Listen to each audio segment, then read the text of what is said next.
Hello, नमस्कार मंडळी. Gossip गर्लच्या आजच्या नवीन पॉडकास्टमध्ये पुन्हा एकदा तुम्हा सर्वांचं खूप खूप आणि मनापासून स्वागत आहे. तर आजचा विषय थोडा वेगळा आहे आणि क्विक आहे.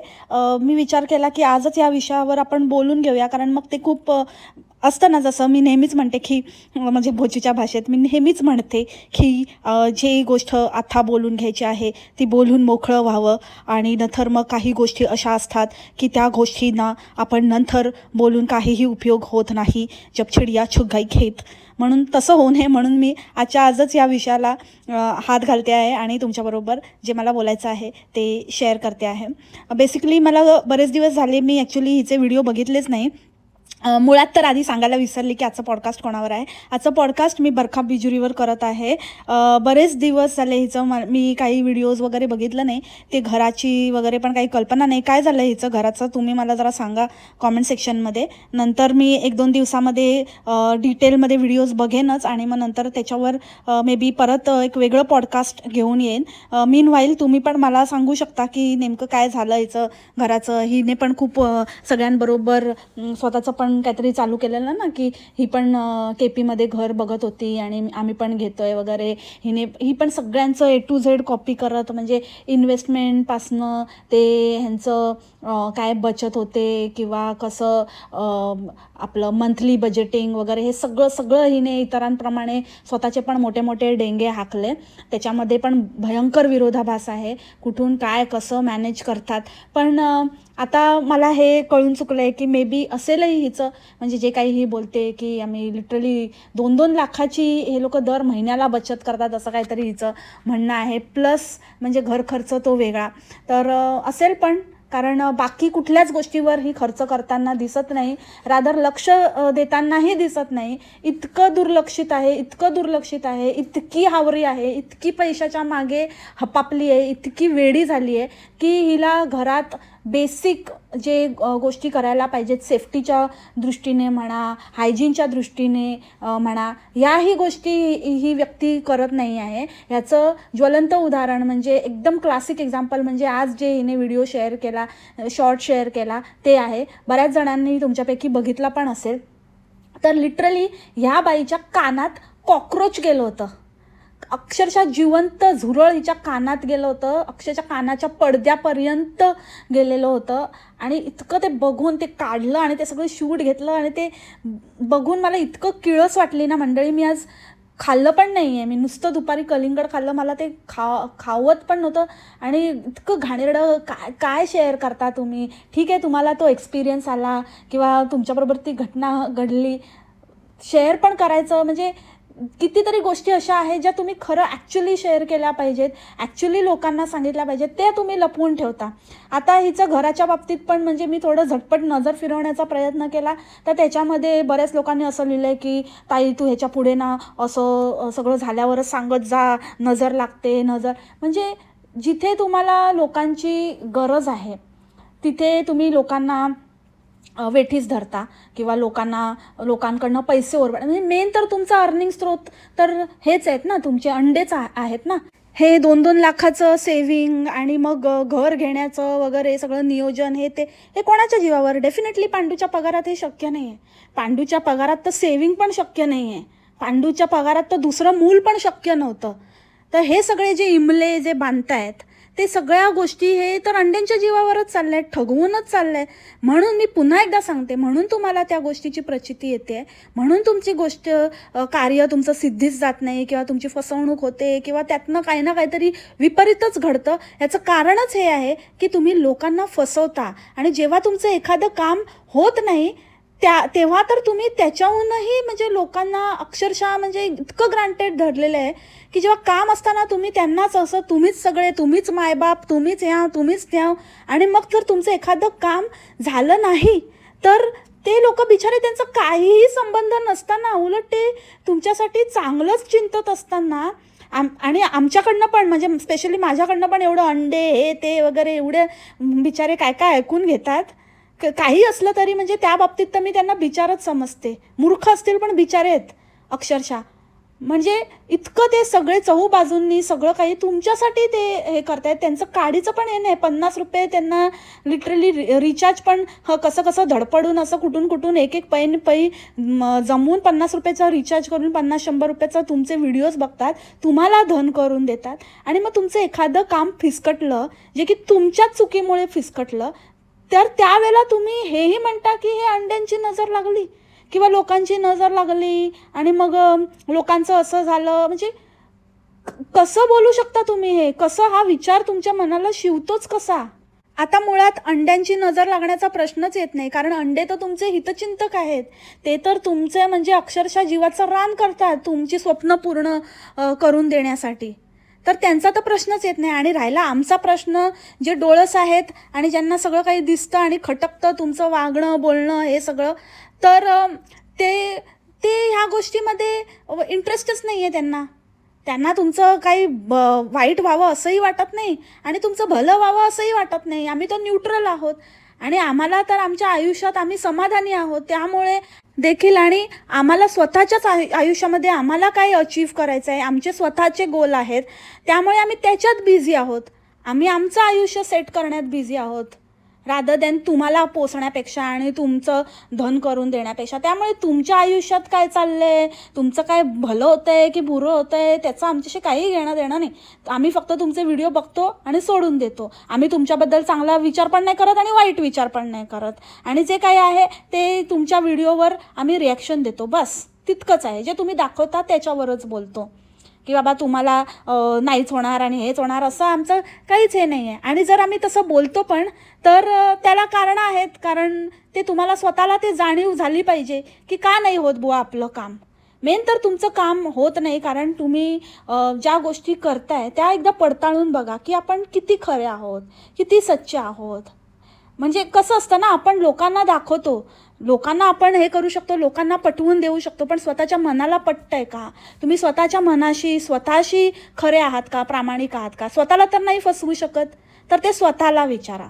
आणि दुसरी गोष्ट, जर हे छोट्या हगल्या मुतल्याला जर तुम्ही असं जर स्वामींशी कनेक्ट करत असाल की हा स्वामींचा आदेश किंवा हे स्वामींची कृपा, हे स्वामींचं हे, तर हे स्वामींमुळे झालं, ते स्वामींमुळे झालं, तर मग ज्या गोष्टी तुमच्या आयुष्यात होत नाहीत किंवा ज्या गोष्टीमध्ये अडवणूक होते किंवा ज्या गोष्टीमध्ये तुम्ही फसवले जाता, त्यामागे पण स्वामींची काय इच्छा आहे ना, ते पण जरा पडताळून बघा. तेव्हा नाही स्वामी आठवत, तेव्हा मग हा जळतो, तो जळतो, ह्यानेच वाईट विचार केला, मग ह्याचीच नजर लागली, तेव्हा तुम्हाला सगळं नजर बिजर सगळं सुचतं.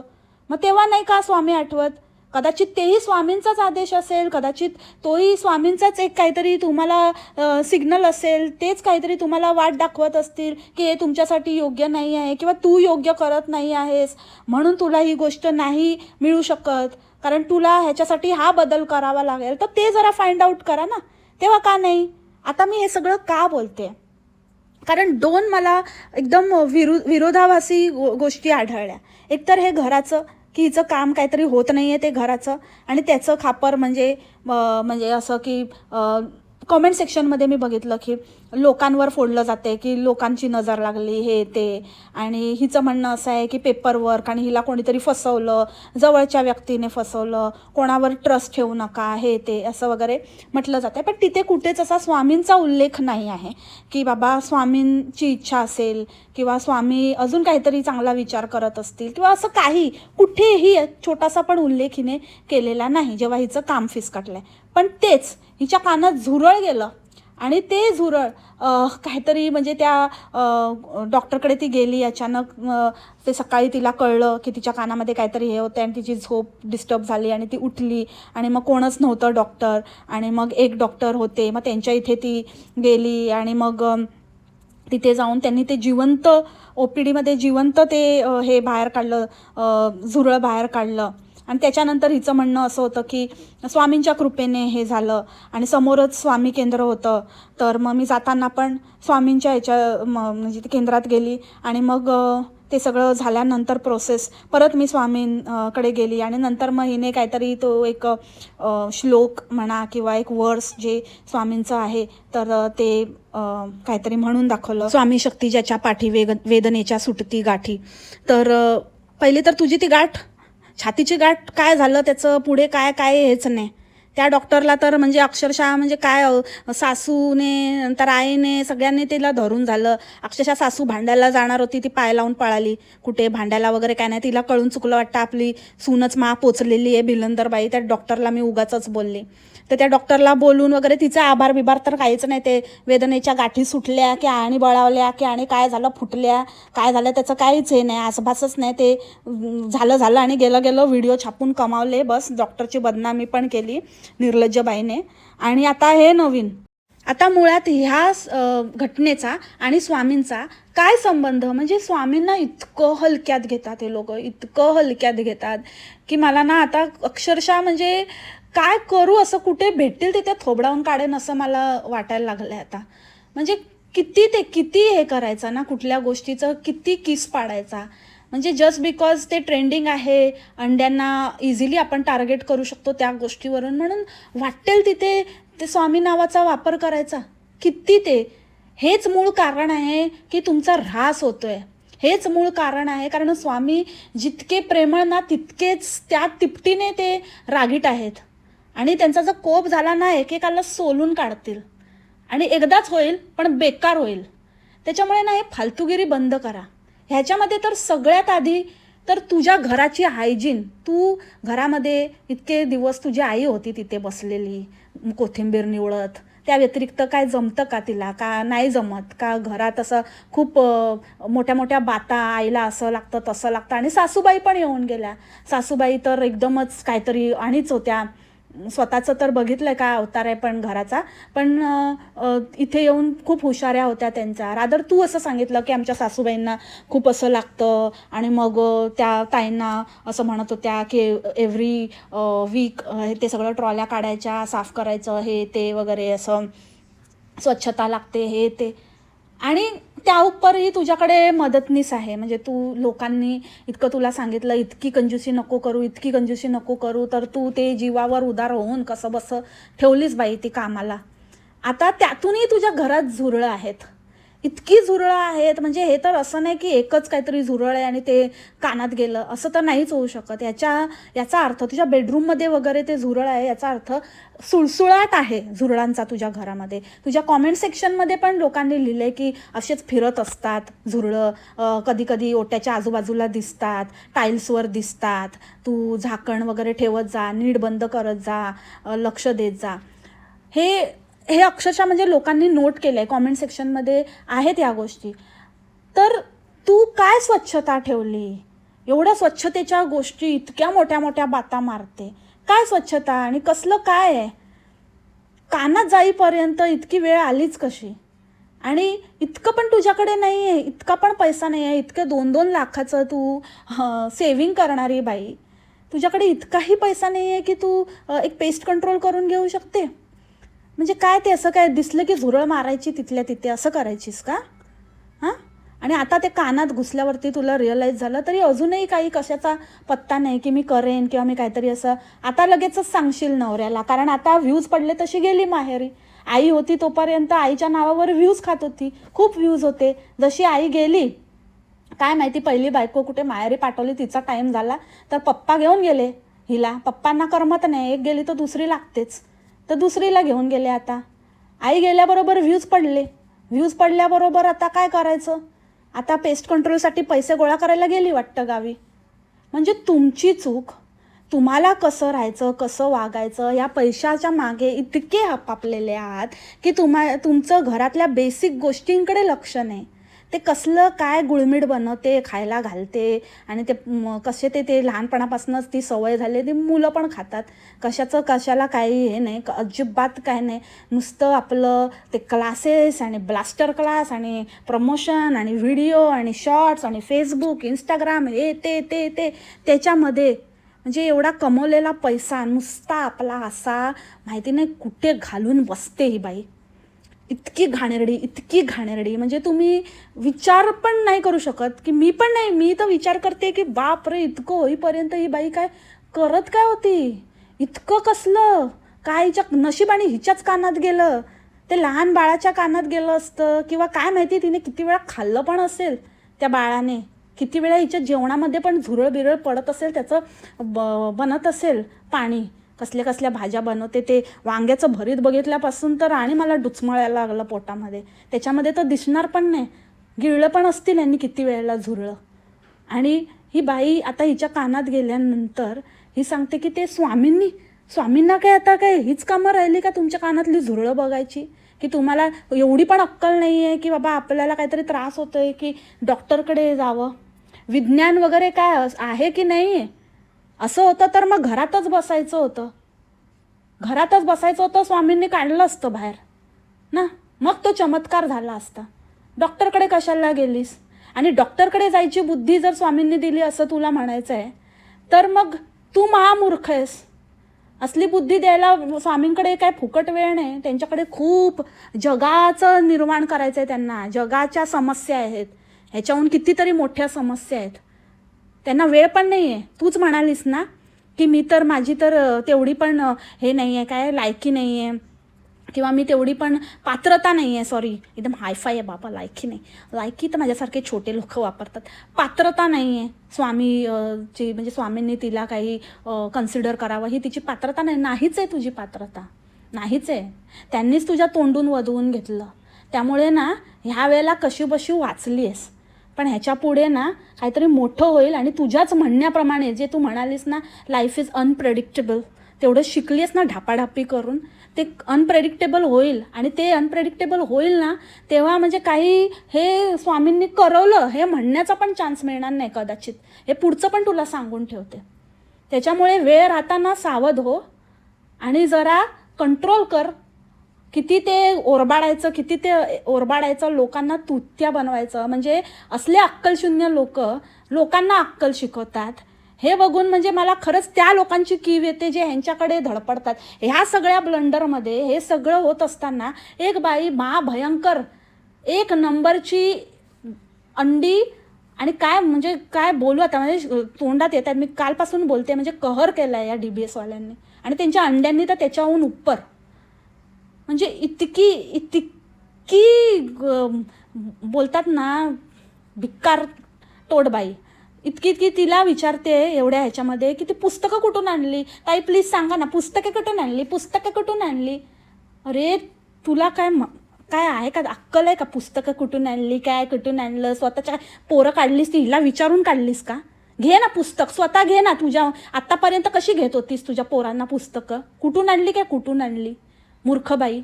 म्हणजे खरंच ह्यांच्या अंड्यांचा आणि ह्यांचा इतकी घाण पसरवली आहे ना यांनी स्वामींच्या नावाने. त्याच्यामध्ये पण नुसतं श्री स्वामी समर्थ.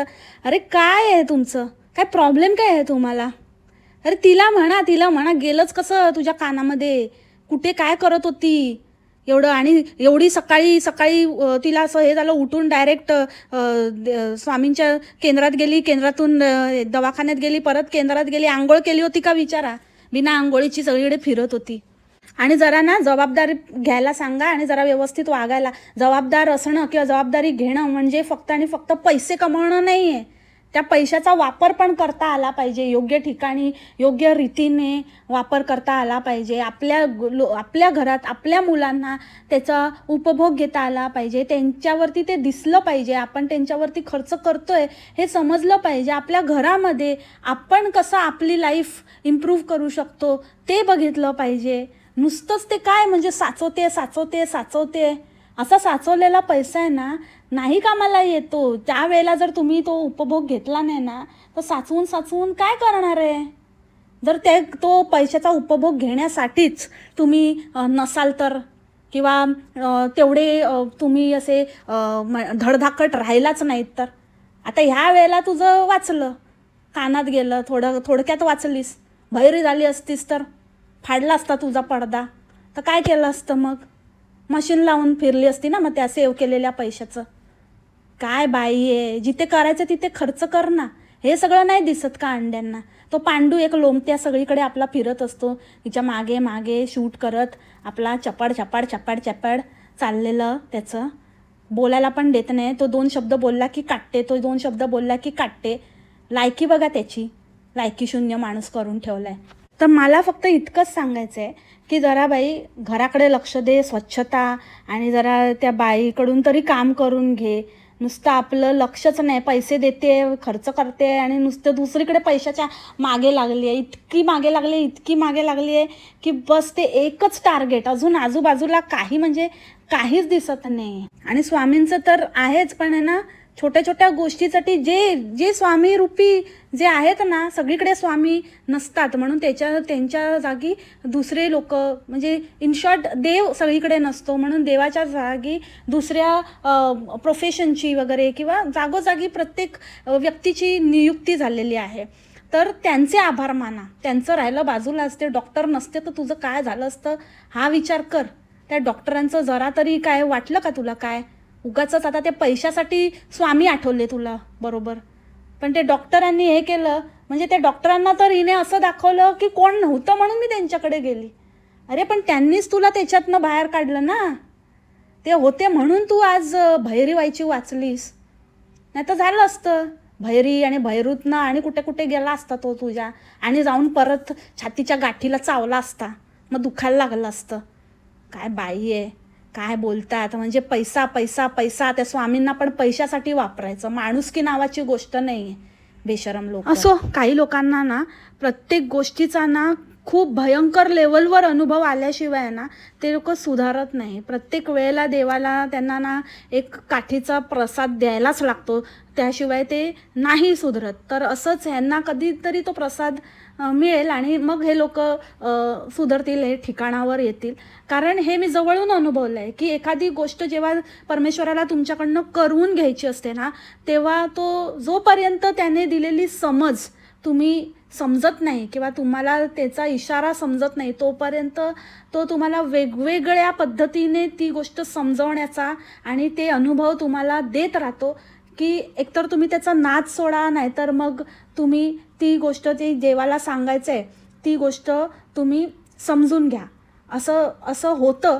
कारण फॉर एक्झाम्पल, तुम्हाला कुठल्या तरी एखाद्या गोष्टीच्या बाबतीत देवाला जर कठोर करायचं आहे आणि तुम्ही कठोर होतच नाही आहात, त्या गोष्टीसाठी तुम्ही मन घट्ट करतच नाही आहात, तर तुम्ही त्यासाठी प्रिपेअर होईपर्यंत, तुम्ही त्या गोष्टीसाठी सक्षम होईपर्यंत, तुम्ही त्या गोष्टीसाठी तुम्ही तुमचं मन घट्ट करेपर्यंत देव तुम्हाला घाव घालत राहतो, घाव देत राहतो त्याच जागी, की तुम्हाला कळलं पाहिजे. कधीतरी पॉईंट येतो असा की तुम्हाला कळतं की देवाला आपल्याला हाच सिग्नल द्यायचा आहे की तू आता ही गोष्ट सोडायला हवीस, ह्या गोष्टीचा अट्टाहास धरू नकोस, ह्या गोष्टीच्या मागे लागू नकोस. आणि जेव्हा मग तुम्ही त्या गोष्टीला सोडता तेव्हा तुमच्यासाठी दुसरा मार्ग तयार होतो, दुसरा मार्ग खुला होतो. पण ते जोपर्यंत तुम्हाला कळत नाही तोपर्यंत देव आपल्याला त्याच गोष्टीवरती आपल्याला परत काही ना काहीतरी इशारा देत असतो. आता मला ते एकदम अगेन मी समजवण्यामध्ये थोडं डिफिकल्ट होतं मला हे सगळ्या आध्यात्मिक आणि थोड्या अशा स्पिरिच्युअल गोष्टीच्या बाबतीमध्ये, पण तुम्हाला कळलं असेल आय होप मला काय म्हणायचं आहे ते. आणि बरखा बिजुरी ह्या लोकांच्या बाबतीमध्ये, ह्या स्वार्थी लोकांच्या बाबतीमध्ये हे DBS हे फक्त आणि फक्त स्वामींचा व्ह्यूजसाठी वापर करतायत. ह्यांच्यासाठी मी इतकंच म्हणेन की तुम्हाला जरी असं वाटत असेल की तुम्ही जरी असं लोकांना दाखवण्याचा प्रयत्न करत असाल की ह्यातनं म्हणजे स्वामींनीच तुम्हाला वाचवलं वगैरे, तर हे वाचवलं नसून ही एक झलक होती. ही स्टेज 1 आहे स्क्विड गेमची. अजून तुम्हाला बऱ्याच लेवल पार करायच्या आहेत. वेळीच सुधरा, ह्याच्यापेक्षा भयंकर होऊ शकतं असं काहीतरी देव तुम्हाला दाखवण्याचा प्रयत्न करते. तर ते पण जरा समजून घ्या. दुसऱ्या अँगलने पण विचार करा. नुसतं स्वार्थी अँगल एकच डोळ्याला झापडं लावली आहेत ना, ती जरा उघडा. इतकंच बोलेन आणि आजचं पॉडकास्ट इथेच थांबवते. आय होप तुम्हाला आजचं पॉडकास्ट आवडलं असेल. भेटू आपण उद्याच्या पॉडकास्टमध्ये नवीन विषयासोबत, नवीन कॅरेक्टरसोबत. तोपर्यंत खा प्या, मस्त राहा आणि स्वस्थ राहा. Take care. बाय. मासलामा.